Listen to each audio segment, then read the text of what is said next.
নমস্কার। আজকে আমরা আলাপ করতে চলেছি মিস্টার প্রসূন রয়ের সাথে।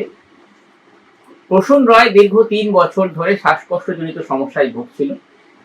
তারপর উনি ডক্টর কে এম সাইফুল্লাহ স্যারের কাছে এলেন। তারপরে কি হলো চলুন উনার কাছ থেকে আমরা শুনবো। প্রসূন রয় নমস্কার। নমস্কার। হ্যাঁ, আপনি একটু ডিটেইলসে জানান আপনি কি সমস্যা নিয়ে এসেছিলেন? আমার সমস্যা হচ্ছে সর্দি আর শ্বাসকষ্ট। ওকে।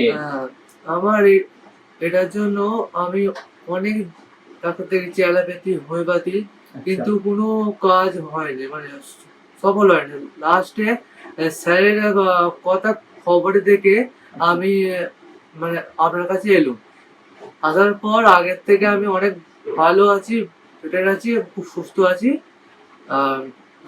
আগের থেকে আমি এখন খুব ভালো ঘুমোতে পারছি আর খুব ভালো আছি এখন। বাহ! তো আপনার তো শ্বাসকষ্টজনিত সমস্যা আপনি যেটা বললেন, সেটা তো আমরা বুঝলাম।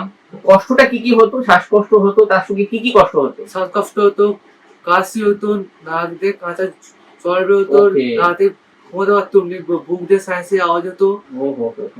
তাই লাস্টে এই আচ্ছা, এটা কি ওয়েদারের উপর ডিপেন্ড করতো? ওয়েদার সিজন না চেঞ্জে কি বাড়তো বা কমতো? হ্যাঁ, একটু ওয়েদারের উপর ডিপেন্ড করতো। আচ্ছা, তারপর আপনি যখন ডক্টর কে সাইফুল্লাহ স্যার ট্রিটমেন্টে এলেন, তারপরে কি পরিবর্তনগুলো হলো? তারপর পরিবর্তন মোটামুটি বদলেই গেছে। মানে আগে যেমন মানে ওয়েদার চেঞ্জ হলে যেমন শ্বাসকষ্ট হতো, এখন ওয়েদার চেঞ্জ হলেও অতটা কিছু হয়নি। মানে একদম বেটার আছে একদম। আশা করবো আপনি জলদি সুস্থ হয়ে উঠবেন।